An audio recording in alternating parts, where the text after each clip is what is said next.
Decided to maybe try and put a few more of those events on, and this is the first in 2014. And the person who I thought would be great to do it with is Stephanie Roper, who is also the wardrobe angel. So yeah, I'm gonna pass over to Stephanie now, who's gonna just share a little bit of something about what she does and who she is.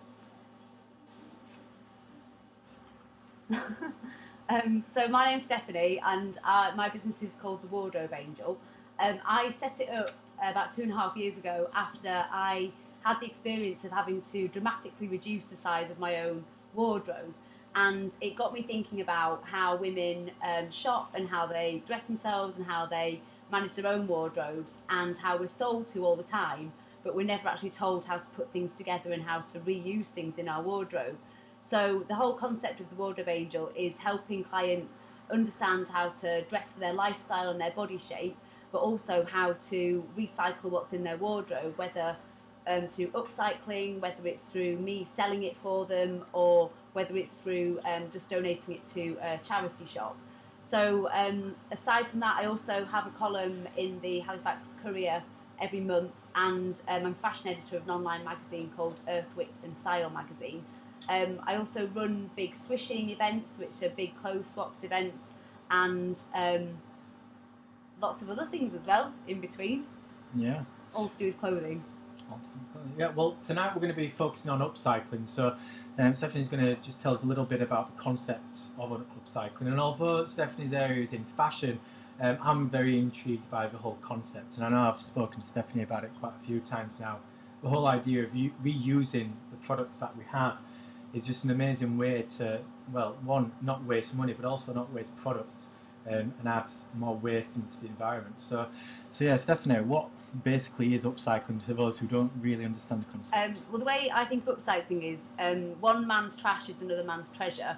It's taking something and giving it a new purpose, which either makes it more functional or more beautiful, and takes it away from being waste into taking it into being useful. So I do a lot of upcycling with clothes, but people do a lot of upcycling with furniture, and Michelle, you do a lot of upcycling with candles and things like that, and Bunsen burners. So it can go into every aspect of life. Yeah. And I know that you've come across some inspiring people along your journey, and quite a varied bunch too. So I'm hoping you can just maybe share a few examples of those interactions and the people you've spoken to, because, well, you've spoken to some quite impressive individuals. Yeah. Well, last year I did a talk at a WI, Women's Institute group in Manchester city centre. They're the fastest growing and one of the biggest WI groups in the UK. And they were having a big clothes swap that night, and they'd invited 3 stylists and image consultants to talk about what they did. And I thought I was on the same platform as these women, and we were all essentially going to be talking about the same thing. So I decided to talk about what was going into landfill, and how much of our wardrobes we don't wear, and what the knock-on of fast fashion has been to the situation of us filling up our landfills in this country. So I did a 20-minute talk, all these facts, and it was quite doom and gloom. But in the audience there was a researcher from ITV, and a couple of months later she rang me and said that they were doing a Tonight show called Throwaway Britain, that was going to be a 1-hour special on how much was going into landfill in the UK and how much we weren't recycling, and they wanted me to do the clothing bit.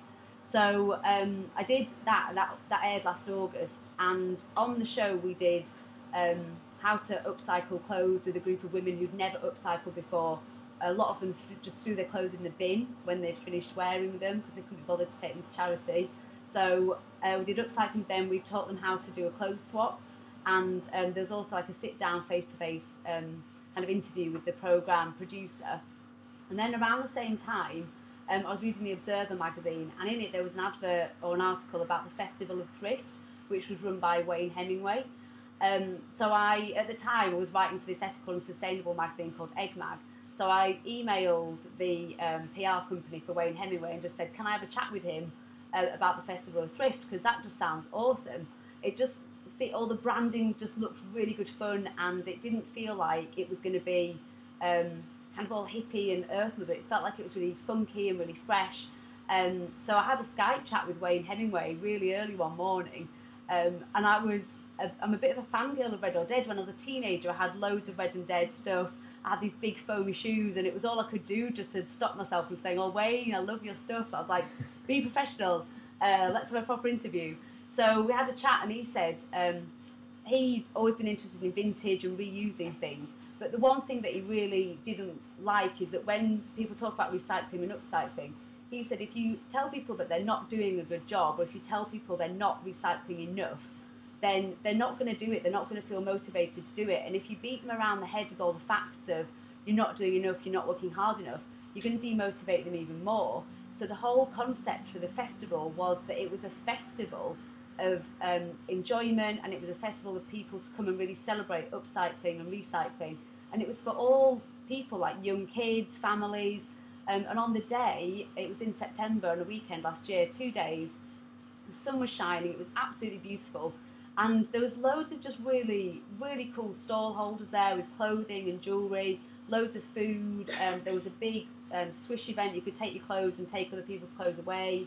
It was just a really cool day. And to me, that was just what upcycling and recycling should be about. You shouldn't feel bad for not doing it. You should feel good because you are doing it, and it's a really positive thing to do. So he's one of the really cool people that I spoke to. And then also last year, when I was getting ready for the Marks and Spencer, the ITV thing, I got in touch with this guy called Adam Ellman, and he's head of Plan A at Marks and Spencer's. So you know when you see a Marks and Spencer truck go by and they've got the rounded front, and it says on the side Plan A because there is no Plan B. He's in charge of their sustainability and ethical setup. And I basically badgered him on Twitter and just said, "Can you help me? I'm appearing on ITV. I need some really good facts about what's going into landfill." And they've just launched their shopping campaign with Joanna Lumley. So he emailed me back and he said, "Here's some facts. This is what we found through our research." And it was really frightening what goes into the bin. So every 5 minutes in the UK, 10,000 items go, like items of clothing get thrown into the bin, and that's 1 in 4 purchases. So it's an epidemic that people don't understand what they can do with their clothes when it's come to the end of their life cycle in their wardrobes. But speaking to him was great because he's obviously really directing where Marks and Spencer go in terms of their ethical and sustainable outlook. And the fact that he just took the time to even send the email to me was just awesome. Yeah, because it's so hard to speak to people like that. And I just want to touch on the Throwaway Britain thing that you mentioned there, because, I mean, just use an example of my own. I got some shoes not so long ago, back in the summer, from ASOS, and they came, and after a couple of days the stitching started to come away, so I had to kind of redo it myself. Yeah. But I remember just passingly, mentioned to Mum ago, it's just how it is these days. You buy clothes seasonally. We buy clothes thinking, oh, if it lasts a couple of months, or it lasts spring or summer, it's done okay. Where in actual fact, people used to buy shoes to last them years and get them resold, and just keep it going to pass down actual clothing and jackets. Yeah. But it's just got to a point where people, and especially when it's true with young people, they go to places like Topshop, buy a new wardrobe for the summer, and then it just kind of gets, like you say, thrown away, and then it starts again come autumn. For me, it's more that people have started to devalue clothing so much. So I used to have a part-time job in Selfridges, and one day this woman came in and she was buying her daughter some stuff from Whistles, and she turned it all inside out. She checked all the seams, all the stitching, and then said to me, "Oh, can you get another one of this? This has got a mark on the inside of this dress." No one ever does that anymore. No one ever checks the quality of their clothing. And I was really surprised, and I thought she really values her clothing, and she values the £50 or £100 that she's spending on this dress. But no one else does that. They just pick it up, they think, "Oh, that'll do," and they go and buy it. There's no thought of where that clothing's come from, or if it's badly made, or what it's actually worth.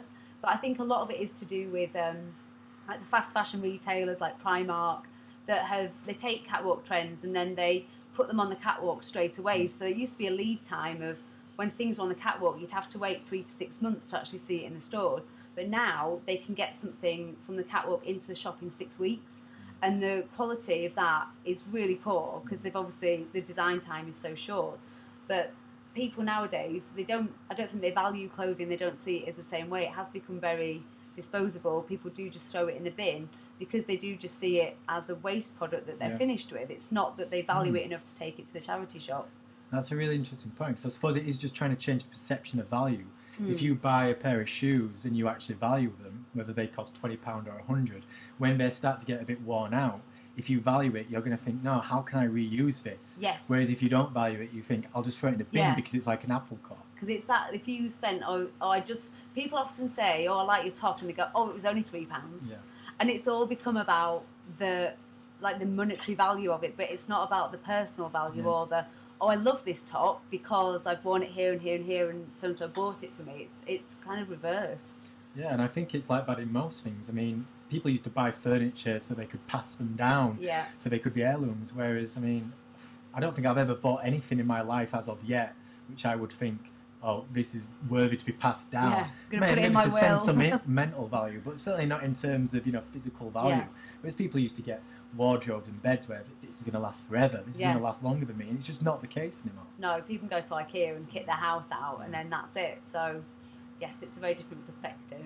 So there you go. It's all about just valuing what you buy a little bit more, and then I think upcycling becomes a bit more comprehensible because you think, yes, I want to keep hold of this. Yeah. And that's when the creative juices can flow, because you think, right, what can I turn this item into? Yeah. And the possibilities are endless, really. I think a lot of my maybe not older clients, women who may be in their 50s and 60s, if they're baby boomers, they have a mentality of not to waste anything. Yeah. Because they grew up after the war, they were born after the war, their parents have instilled in them this thing of you can't throw anything away. So either they've hoarded everything or they've bought quality and they still want it to last.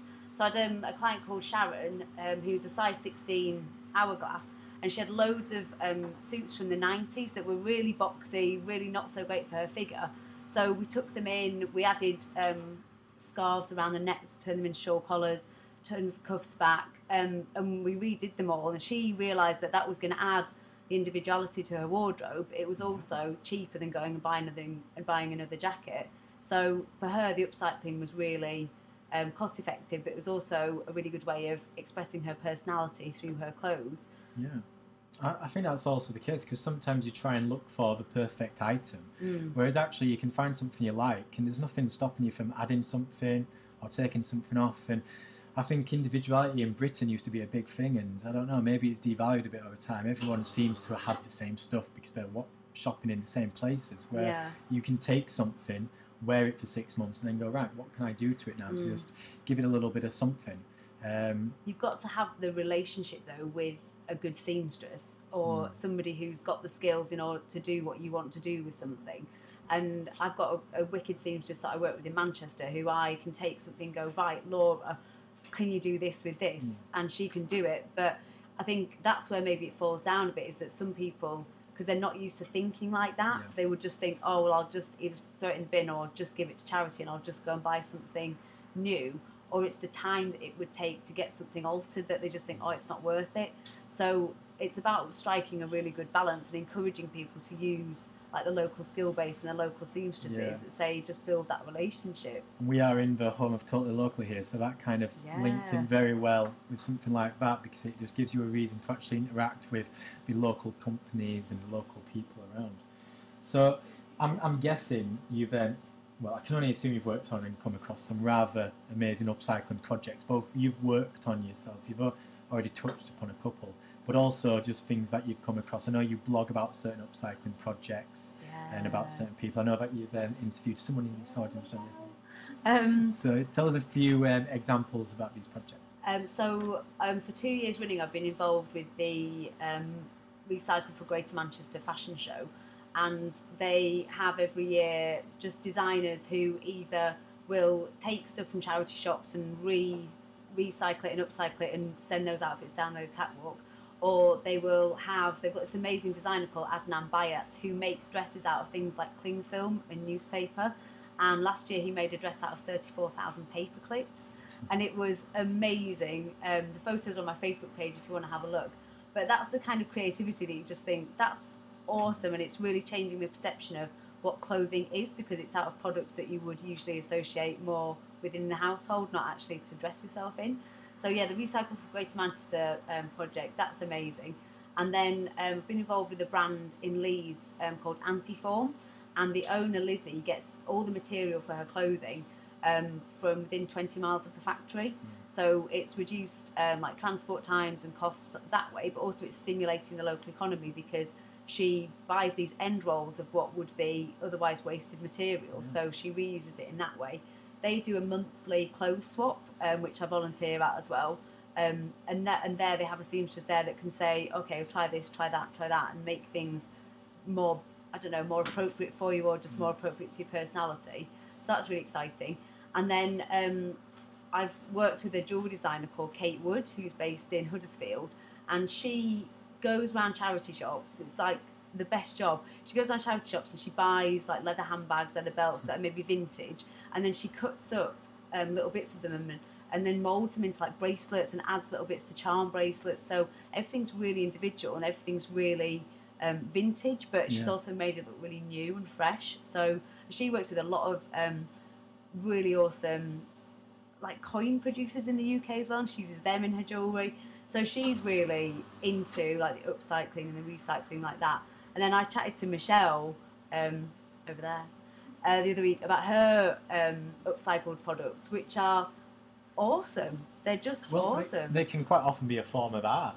I mean, they have more often than not. I mean, Michelle's in particular has practical form, but they're also artistic, and there's something that you get and you think, man, I want to put this on the wall, even if I'm not going to use it every day, because it's something different, and it is becoming a form of sort of art form. It's kind of got that urban sort of warehouse feel to it a lot of the time. And I think with a lot of upcycled stuff, it's very individual. So I think people are maybe getting a bit bored of going to IKEA and having the same stuff that everybody else is having, and buying upcycled or recycled products is a really good way of stamping individuality into your life, whether it's in your home or it's in your clothing or it's in your office.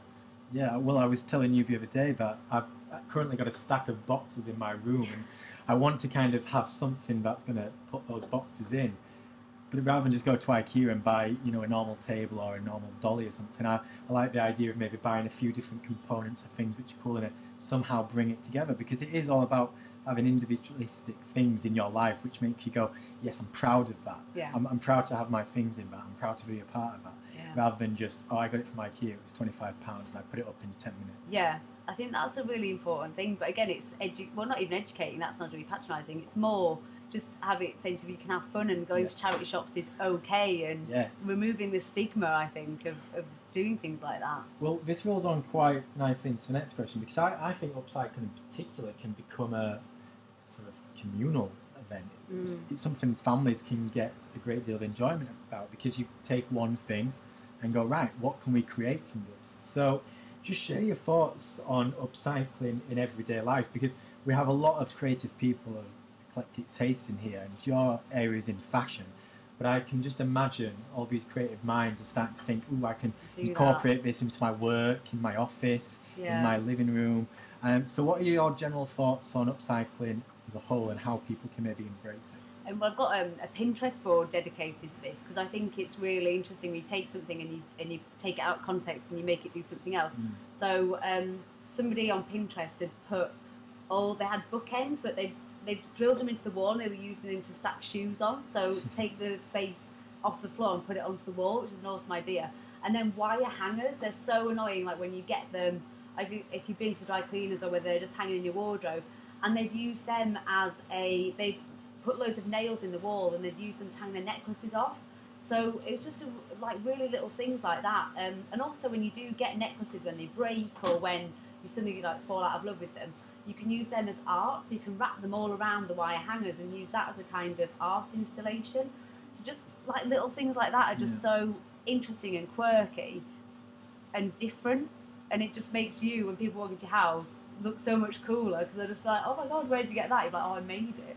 Amazing. Yeah, well, we were having our meeting in here a couple of days ago, and when we were talking, we were like, just look at all the products on the shelves, you know. I mean, think of all the times you collect glass jars or, you know, packets, and you end up throwing them away, but there's going to be a use for them. And even if you yourself don't have a use, there's local artists in the area like Michelle who would be more than happy, I'm sure, to take stuff off their hands and go, actually, I will make this into something.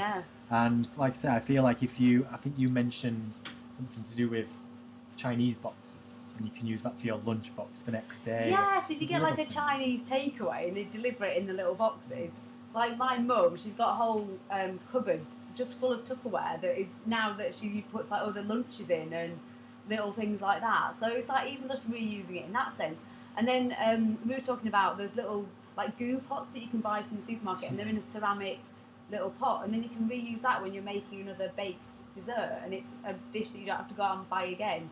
But some people don't think like that. Some people just think it's like one purpose, and then they either get rid of it or they chuck it in the bin. So it is maybe like, I don't know, just thinking outside the box a lot of the time. It is, and I went to a talk last week with Dominic Wilcox, who's an artist, but he's kind of an inventor as well, and he's just this ludicrous inventor who comes up with these crazy concepts, but they have practical use. They're not often made into something practical because they're just art and they're just concepts and ideas, but usually you look at it and go, wow, he's just taken an everyday object, taken it and just disrupted it and turned it into completely something else. And not only is it an art form, but it's the kind of thing where he makes a prototype, puts it up online, and it gets shared 10,000, 100,000, a million times.